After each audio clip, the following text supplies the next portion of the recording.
GP के अंदर पिछली क्लास में अपन स्टार्ट किया था चयन सिलेक्शन।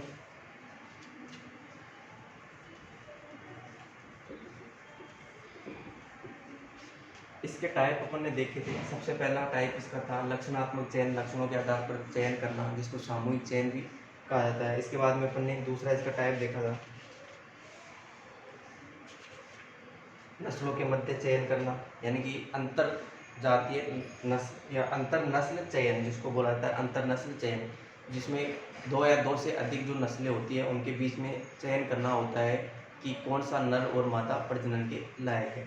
इसके बाद में नेक्स्ट आता है समागम, अपन ने देखा था। इसके बाद में बहुगुणीय चयन, यानी कि बहुत सारे एक से अधिक लक्षणों के आधार पर अपन किसी भी पशु का चयन करते हैं, किसी भी नर या मादा का सिलेक्शन करते हैं, तो वो क्या कहलाता है, बहुगुणीय चयन। इसके बाद में pedigree selection. Pedigree selection pedigree के आधार पर, उसके माता पिता के लक्षणों के आधार पर, उसके दादा दादी या नाना नानी के लक्षणों के आधार पर, उसके भाई बहन के लक्षणों के आधार पर अपन चयन करते हैं, तो उसको बोला जाता है पेडिग्री सिलेक्शन। क्या बोला जाता है उसको, पेडिग्री सिलेक्शन उसको बोला जाता है। एक इसमें एक चयन और रह गया था जिसको बोला जाता है संयुक्त चयन। चौथे प्रकार का टाइप था संयुक्त चयन। संयुक्त चयन कंबाइंड सिलेक्शन इसको बोला जाता है।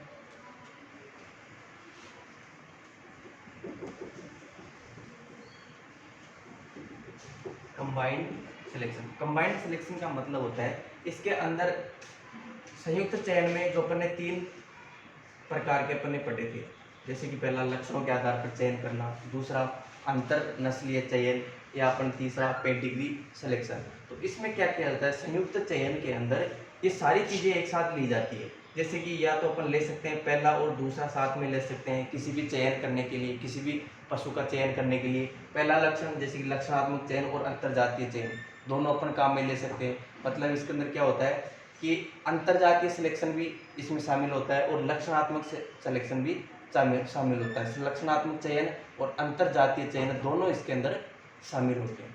यानी कि अपन दो या दो से अधिक नस्लों के मध्य में भी चयन कर सकते हैं। उसके साथ साथ उसमें लक्षण देख के भी उसका चयन किया जाता है। मतलब जैसे कि अपन बात करते हैं, सबसे पहले तो अपन अंतरजातीय चयन करते हैं, जैसे कि इसका कई टाइप हो सकते हैं। सबसे पहला एक तो अंतरजातीय चयन, अंतरनस्लीय चयन, अंतरनस्लीय चयन, तथा इसके साथ अपन काम में ले सकते हैं, अंतरनस्लीय चयन के साथ काम में ले सकते हैं दूसरा कौन सा, लक्षणात्मक चयन। लक्षणात्मक चयन ये भी इसमें साथ में काम में लिया जा सकता है। या इसका दूसरा टाइप हो सकता है अंतरजातीय नस्ल के साथ साथ बहुगुणीय चयन, अंतर नस्लीय चयन के साथ साथ अंतरनस्लीय चयन के साथ साथ बहुगुणीय चयन,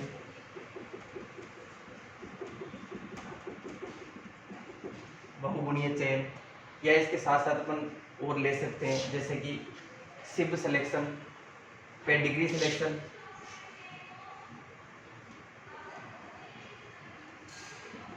पेडिग्री सिलेक्शन के साथ सिलेक्शन इंडेक्स काम में ले सकते हैं, एंड सिलेक्शन इंडेक्स,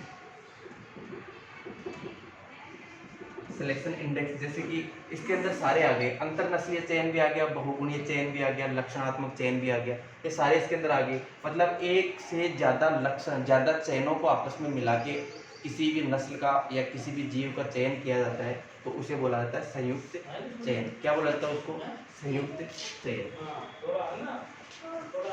ये चयन कंप्लीट है। नेक्स्ट अपन बात करते हैं संतति परीक्षण, प्रोजेनी टेस्टिंग। नया टॉपिक, प्रोजेनी टेस्टिंग।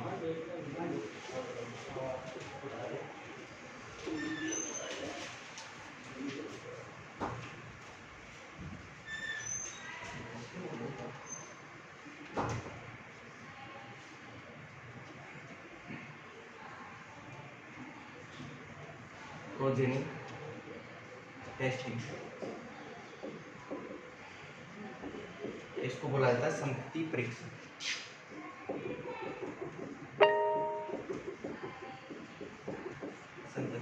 परीक्षण, प्रोजेनी टेस्टिंग, संतति परीक्षण। अब ये क्या होता है, संतति परीक्षण क्या होता है, संतति प्रोजेनी टेस्टिंग क्या होता है? देखो, नर का क्रॉस मादा से करवाते हैं, मेटिंग करवाते हैं तो संतति प्राप्त होती है, जाहिर सी बात है संतति प्राप्त होती है। इस संतति के लक्षणों के आधार पर, इस संतति के लक्षणों के आधार पर नर और मादा का चयन करना, यानी कि इस संतति के लक्षणों के आधार पर, संतति के टेस्टिंग के आधार पर नर और मादा का पता लगाना कि नर और मादा कैसे हैं। जब इसके लक्षण, नर और मादा के लक्षण जब संतति में आएंगे तभी तो नर और मादा का कैपेसिटी पता चलेगी, उसकी ब्रीडिंग वैल्यू का पता चलेगा कि कितने लक्षण जो होते हैं वो अपने जो लक्षण होते हैं वो संतति में ट्रांसफर कर पा रहे हैं, वो सारे लक्षण। तो इसका मतलब है, प्रोजेनी टेस्टिंग का मतलब होता है संतति के टेस्ट के आधार पर, संतति के परीक्षण के आधार पर नर और मादा का चयन करना या नर और मादा का पता लगाना क्या कहलाता है? Progeny testing. सही है। एक होता है प्रोजेनी चयन या संतति चयन, जिसको बोल सकते हैं संतति चयन। इसका मतलब होता है, संतति चयन का मतलब होता है कि संतति के आधार पर, संतति के चयन के आधार पर, संतति के लक्षणों के आधार पर इसके माता पिता का चयन करना, संतति के लक्षणों के आधार पर इसके माता पिता का चयन करना कि आगे इनकी मेटिंग कराएं या नहीं कराएं। देखो, पहले अगर ये पता नहीं होता इनमें लक्षण उपस्थित है, मान लो इनके अंदर, नर और मादा के अंदर लक्षण उपस्थित है, ये अधिक दूध देने वाली मादा है, सही है, नर की ब्रीडिंग वैल्यू ज़्यादा है, अपन को पहले से पता है, अपन ने एक प्रकार से अपन ब्रीडिंग वैल्यू का पता लगा लिया, सही है।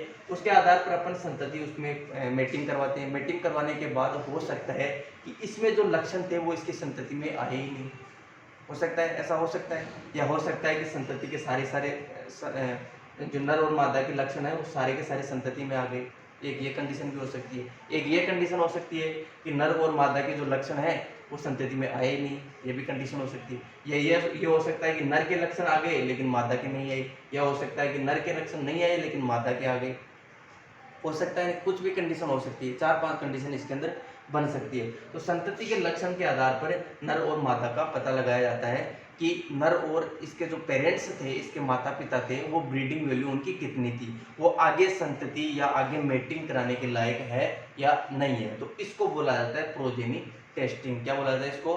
प्रोजेनी टेस्टिंग, संतति परीक्षण।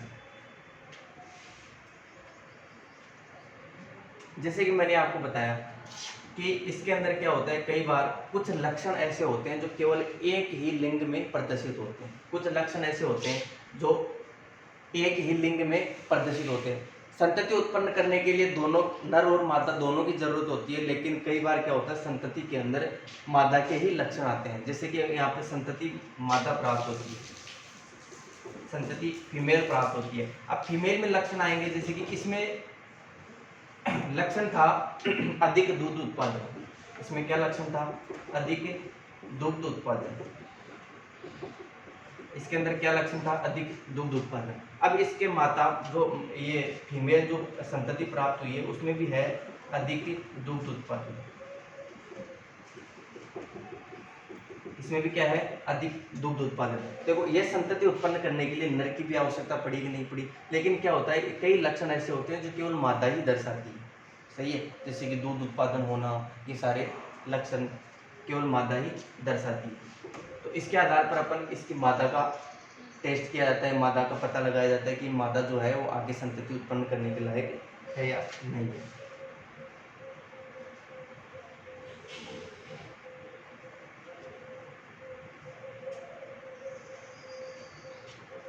अब संतति परीक्षण के उद्देश्य क्या क्या हैं? संतति परीक्षण कार्यक्रम, इसमें अपन बात करते हैं नर प्राणी की। इसमें ज्यादातर संतति परीक्षण के द्वारा नर का चयन किया जाता है। याद रखना है आपको कि संतति परीक्षण के द्वारा संतति के लक्षणों के आधार पर सबसे ज्यादा जो होता है नर का पता लगाया जाता है और उस नर से आगे सीमन प्रोड्यूस किया जाता है। सही है कि अगर नर के लक्षण सारे के सारे संतति के अंदर उपस्थित हैं तो इसका मतलब है कि इसकी ब्रीडिंग वैल्यू अधिक है। अगर इसकी ब्रीडिंग वैल्यू अधिक है तो इसका उपयोग, इस नर का उपयोग क्या होता है, आगे भी सीमन प्रोडक्शन में उपयोग किया जा सकता है। तो इसके आधार पर हम प्रोजेनी टेस्टिंग करते हैं। ऐसे नर को, यानी कि ऐसा नर जो जिसकी ब्रीडिंग वैल्यू संतति के आधार पर अपन ने इसकी क्या निकाली है, ब्रीडिंग वैल्यू निकाली है, प्रजनन क्षमता, प्रजनन क्षमता अपन ने निकाली है, ब्रीडिंग वैल्यू इसकी पता की है, संतति के आधार पर इस नर की ब्रीडिंग वैल्यू अपन ने पता की है। अगर संतति के आधार पर पता करने पर इस नर की ब्रीडिंग वैल्यू हाई आती है, यानी उच्च ब्रीडिंग वैल्यू आती है, उच्च ब्रीडिंग वैल्यू आती है, तो इस नर का उपयोग सीमन प्रोडक्शन में किया जा सकता है। तो ऐसे नर को क्या कहा जाता है, ऐसे नर को साबित पिता कहा जाता है। इस ऐसे नर को जिसकी ब्रीडिंग वैल्यू संतति के आधार पर अगर पता करें तो ब्रीडिंग वैल्यू उसकी हाई ब्रीडिंग वैल्यू आती है, ऐसे नर को क्या बोला जाता है, साबित पिता या प्रोवेन सायर। क्या बोला जाता है इसको, प्रोवेन सायर, प्रोवेन सायर। सही है, संतति के आधार पर पता करने पर उसकी ब्रीडिंग वैल्यू अगर अधिक आती है, ऐसे नर को साबित पिता या प्रोवेन सायर इसको कहा जाता है। अब संतति परीक्षण कार्यक्रम चलाए गए हैं अलग अलग जगह पे, जिससे क्या होता है, एक अच्छे नर का पता लगाया जा सकता है कि इस नर के द्वारा सीमन प्रोडक्शन किया जा सकता है या नहीं किया जा सकता। ऐसे नर का पता लगाया जाता है किसकी वजह से, प्रोजेनी टेस्टिंग की वजह से। तो इस प्रोग्राम को क्या कहा जाता है, इस प्रोग्राम को प्रोजेनी टेस्टिंग प्रोग्राम कहा जाता है। इस टेस्टिंग को क्या कहा जाता है, इस प्रोग्राम को प्रोजेनी टेस्टिंग प्रोग्राम, या अपन कह सकते हैं संतति परीक्षण कार्यक्रम, संतति परीक्षण कार्यक्रम सरकार के द्वारा चलाया गया है, जिसको प्रोजेनी टेस्टिंग प्रोग्राम कह सकते हैं, प्रोजेनी टेस्टिंग प्रोग्राम, पीटीपी इसको नाम से जाना जाएगा, पीटीपी नाम से, यानी कि संतति परीक्षण प्रोग्राम, जो कि सरकार के द्वारा अलग अलग गाँवों में ये चलाया जाता है। इसके आधार पर क्या किया जाता है, मतलब प्रोजेनी टेस्टिंग कार्यक्रम में क्या किया जाता है, इसके अंदर वही मैंने आपको बताया, नर और मादा जो होती है उनका आपस में क्रॉस करवाया जाता है, मेटिंग करवाई जाती है, मेटिंग करवाने के बाद इनकी संतति उत्पन्न होती है। उस संतति के आधार पर उन माता पिता का पता लगाया जा सकता है, मुख्य रूप से नर का पता लगाया जाता है कि ये नर जो है आगे सीमन प्रोडक्शन करने लायक है या नहीं है। फिर उससे क्या किया जाता है, उस सीमन प्रोडक्शन से अलग अलग स्ट्रो बनाई जाती है, उन स्ट्रो को गाँवों के अंदर सप्लाई किया जाता है, उसे सीमन को गाँवों के अंदर सप्लाई किया जाता है, और फिर उनसे जो मादाएं होती है उनको गर्भित कराया जाता है और अच्छी संतति प्राप्त की जाती है। तो ऐसे प्रोग्राम को क्या कहलाता है, ऐसा प्रोग्राम संतति परीक्षण कार्यक्रम। क्या कहलाता है, संतति परीक्षण कार्यक्रम। इसके उद्देश्य हैं, दो प्रकार के उद्देश्य हैं संतति परीक्षण कार्यक्रम के, इनको भी आपको याद रखना है, इनको भी कई बार एग्जाम में पूछा गया। पहला उद्देश्य क्या है, उच्च गुणवत्ता वाले नर प्राणियों का उत्पादन, उच्च गुणवत्ता वाले नर प्राणियों का उत्पादन,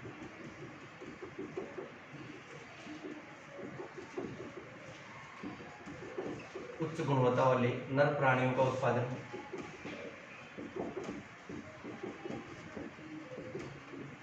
करना। मैंने आपको बताया कि नर और मादा से प्रोजेनी प्राप्त की जाती है, प्रोजेनी की टेस्टिंग के आधार पर, प्रोजेनी को लक्षणों के आधार पर अपन नर का सिलेक्शन करते हैं कि ये नर जो है आगे सीमन प्रोडक्शन करने के लायक है या नहीं है। तो उस जो पहला उद्देश्य क्या हो गया, उच्च गुणवत्ता वाले नर प्राणियों का उत्पादन करना, जिससे अलग अलग सीमन सेंटर या सीमन स्टेशन बनाए जा सके, जिससे अलग अलग जगह पर सीमन स्टेशन या वीर्य केंद्र बनाए जा सके,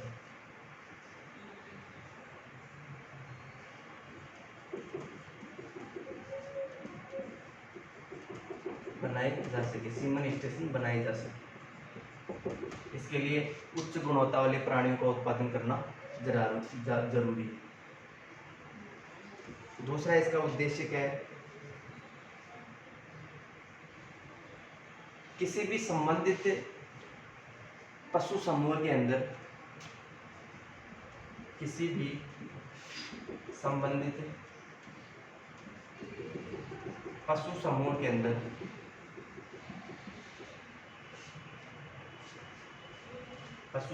अंदर धीमी गति से पशु समूह के अंदर धीमी गति से निरंतर जीनीय प्रगति प्राप्त करना, निरंतर जीनीय प्रगति प्राप्त करना। इसका मतलब है कि ये अपन ने नर जो तैयार किया है, सीमन प्रोडक्शन के लिए जो नर तैयार किया है, उसका एक समूह के अंदर ये इसका सीमन भेजा जाता है, उसके अंदर वो जीनीय परिवर्तन देखा जाता है, क्योंकि जो जीन नर के अंदर थी वो जीन उसके संतति में प्राप्त होगी, तो जाहिर सी बात होगी जीन का परिवर्तन होगा या नहीं होगा। इस हिसाब से धीरे धीरे पीढ़ी टू पीढ़ी जो क्या होता है, एक पीढ़ी से दूसरी पीढ़ी में जीनों का परिवर्तन देखने को मिलता है। यानी कि जीनों का परिवर्तन लाने के लिए ये जो होता है संतति परीक्षण कार्यक्रम चलाया गया। ये दो प्रकार के उद्देश्य थे इसके। उच्च गुणवत्ता वाले नर प्राणी को उत्पादन करना, जिससे अलग अलग जगह पर सीमन स्टेशन बनाए जा सके। दूसरा इसका उद्देश्य था किसी भी संबंधित पशु समूह के अंदर धीमी गति से जीनीय परिवर्तन देखा जा सके, निरंतर गति से जीनीय परिवर्तन देखा जा सके।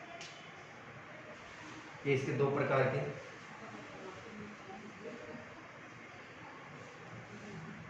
उद्देश्य होंगे।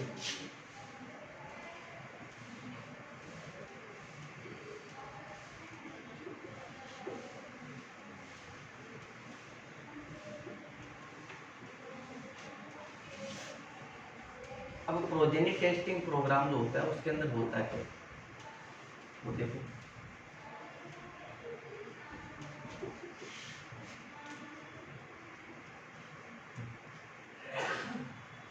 संतति परीक्षण कार्यक्रम जो होता है पीटीपी, इस प्रोग्राम में होता क्या है, ये प्रोग्राम किस प्रकार कार्य करता है, ये प्रोग्राम किस प्रकार कार्य करता है। देखो इसके अंदर सबसे पहले क्या किया जाता है, अलग अलग सांड जो होते हैं उनका परीक्षण किया जाता है।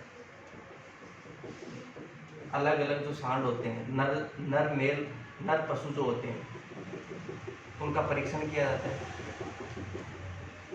उनका परीक्षण किया जाता है। इस आधार पर प्रोजेनी टेस्टिंग के आधार पर, संतति परीक्षण के आधार पर।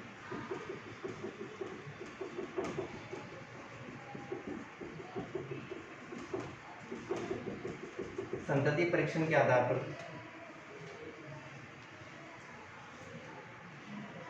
संतति परीक्षण के आधार पर अलग अलग नर जो पशु होते हैं उनका परीक्षण किया जाता है, उनको तैयार किया जाता है। किसके लिए? सीमन प्रोडक्शन के लिए तैयार किया जाता है। और ये प्रोग्राम जो होता है वो पहले वर्ष के अंदर, प्रथम वर्ष जब प्रोग्राम स्टार्ट हुआ था उसके पहले वर्ष के अंदर क्या होता है, कम से कम ऐसे 20 पशु जो नर है, नर पशु तैयार किए जाते हैं जो सीमन प्रोडक्शन करने लायक होते हैं। कम से कम 20 नर पशु तैयार किए जाते हैं। प्रथम वर्ष की बात कर रहा हूं मैं। प्रथम वर्ष के अंदर कम से कम 20 नर इस प्रोजेनी टेस्टिंग के द्वारा सीमन प्रोडक्शन के लिए तैयार किए जाते हैं। अगले 4 से 5 ईयर में, अगले 4 से 5 सालों के अंदर ये जो नर पशुओं की संख्या है ये 20 से बढ़ाकर इसको 40 किया जाता है। 20 से बढ़ाकर इन नर पशुओं की संख्या को 40 किया जाता है। इन नर पशुओं की संख्या को 40 किया जाता है। देखो संतति परीक्षण प्रोग्राम में क्या किया जाता है, सबसे पहले जब जिस साल में इसको स्टार्ट किया जाता है प्रोग्राम को, उसमें क्या किया जाता है, धीरे धीरे ये नरों का परीक्षण किया जाता है, यानी कि संतति परीक्षण किया जाता है। उनसे संतति प्राप्त की जाती है और उस संतति के आधार पर उसके जो नर है उसकी टेस्टिंग की जाती है। उस संतति के आधार पर, संतति में उत्पन्न लक्षणों के आधार पर जो होता है वो नर के लक्षणों को देखा जाता है और उसकी प्रोजेनी टेस्टिंग की जाती है। सही है। उसके आधार पर पहले ईयर में कम से कम ऐसे 20 नर पशु तैयार किए जाते हैं जो सीमन प्रोडक्शन कर सके। सही है। इस आधार पर कौन से संतति परीक्षण के आधार पर, संतति परीक्षण, हर पशु का संतति परीक्षण किया जाता है और ऐसे 20 कम से कम 20 नर पशु या 20 सांड जो होते हैं वो ऐसे तैयार किए जाते हैं जिनसे सीमन प्रोडक्शन किया जा सके। पहले ईयर में तो कितने 20 कम से कम। उसके बाद में क्या होता है 4 से 5 सालों के अंदर उनको बढ़ा के 20 से 40 किया जाता है। अगले 4 से 5 सालों में उसको बढ़ा के 20 से 40 कर दिया जाता है। सही है। इसमें क्या किया जाता है, एक सांड से, मतलब ये क्या हो गए 20 सांड हो गए, पहले वर्ष में 20 सांड, टोटल कितने हो गए 40 सांड। सही है। इन 40 में से प्रत्येक सांड, प्रत्येक नर से लगभग 5,000 प्रत्येक वर्ष की मैं बात कर रहा हूँ, प्रत्येक नर से प्रत्येक वर्ष लगभग 5,000 सीमन स्ट्रो बनाई जाती है। कितनी 5,000 प्रत्येक नर से प्रत्येक वर्ष, यानी कि एक साल के अंदर एक नर के द्वारा 5,000 सीमन स्ट्रो बनाई जाती है। इनके अंदर इस 5,000 में 2,000, इन 5,000 में 2,000 जो होती है 2,000 स्ट्रो वो फील्ड के अंदर भेज दी जाती है, यानी कि गांव में, जिस गांव के अंदर ये प्रोग्राम चलाया जा रहा है, तो 2,000 लगभग एक नर से 5,000 सीमन बनाई जाती है, सीमन स्ट्रो बनाई जाती है। उनके अंदर से जो 2,000 जो होती है वो फील्ड में भेज दी जाती है गायों को गर्भित करने के लिए। बच्चे 3,000 को, जो 3,000 है उनको एक जगह संचित कर लिया जाता है। इनको क्या किया जाता है, संचित किया जाता है। मतलब एक सांड से कितनी 5,000। सही है। तो 40 से कितनी हो गई 20,000, एक से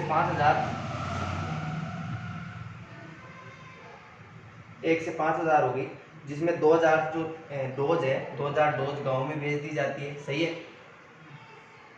3,000 संचय कर ली जाती है, स्टोर कर ली जाती है इनमें से। तो इस हिसाब से लगभग 40,000 गायें प्रत्येक वर्ष गर्भित की जाती है।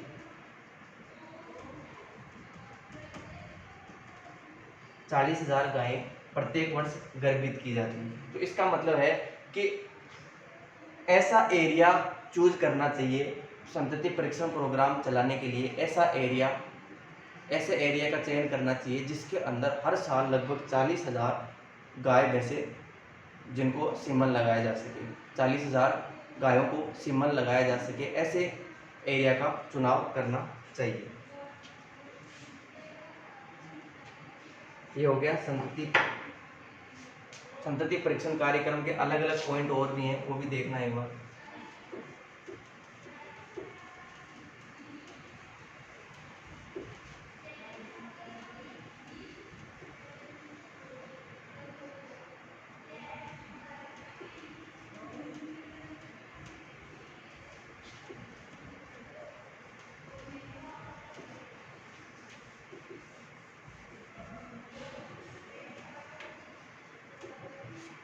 संतति परीक्षण कार्यक्रम मैंने आपको बताया कि प्रत्येक सांड से, पहला इसका पॉइंट हो गया, पहला पॉइंट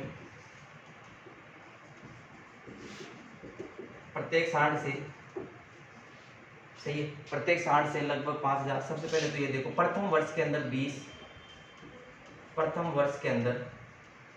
वर्ष में 20 सांड तैयार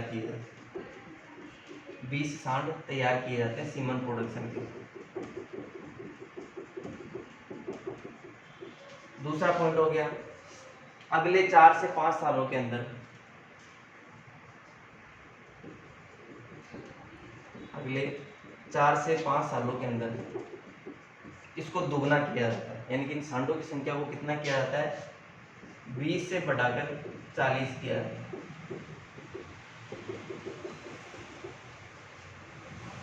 40 किया जाता है। तीसरा पॉइंट हो गया इसका, एक सांड से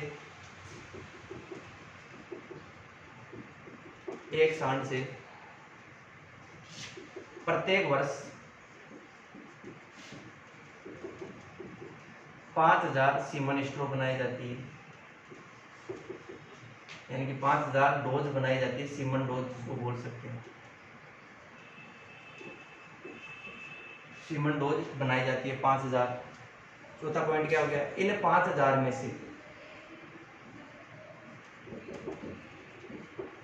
में से 2000 गांव में भेज दी जाती है, गांव में भेजी जाती है पशुओं को गर्भित करने के लिए, मादा पशुओं को गर्भित करने के लिए। 3000 जो है उनका संचय कर लिया जाता है, संचय कर लिया जाता है।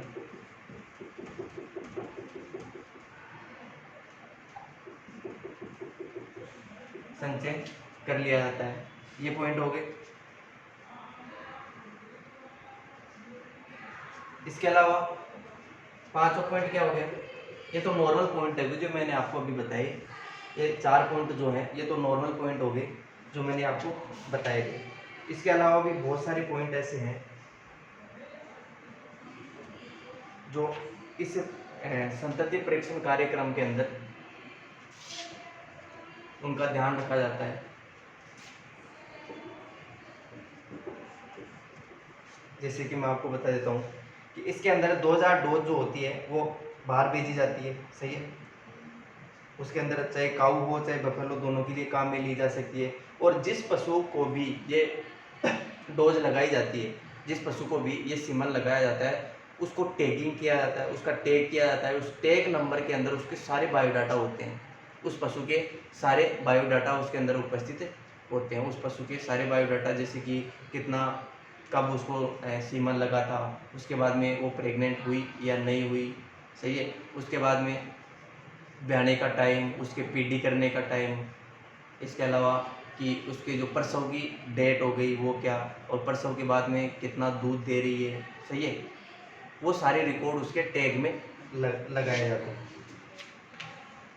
टैगिंग में वो सारे सिस्टम लगाए जाते हैं। इसके अलावा इसके आधार पर जो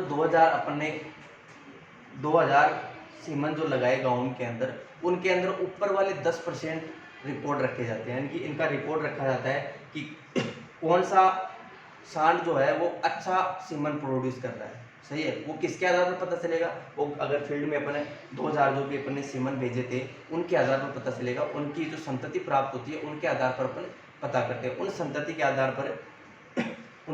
आधार पर इनकी लिस्ट बनाई जाती है, इन सांडों की लिस्ट बनाई जाती है। सांडों की लिस्ट बनाते हैं तो उसके बाद में जो ऊपर के 10% सांड जो होते हैं उनको विशिष्ट वरीयता दी जाती है। उन ऊपर के 10 सांडों को विशिष्ट वरीयता दी जाती है कि ये जो ऊपर के 10% सांड जो हैं वो अधिक सीमन प्रोड्यूस करने वाले और अच्छा या उच्च क्वालिटी का सीमन प्रोड्यूस करने लायक हैं।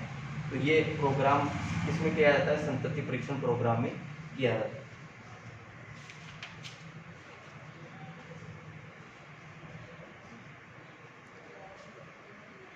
इसमें बाकी सारे कई और पॉइंट्स हैं जो अपन नेक्स्ट क्लास में देखेंगे।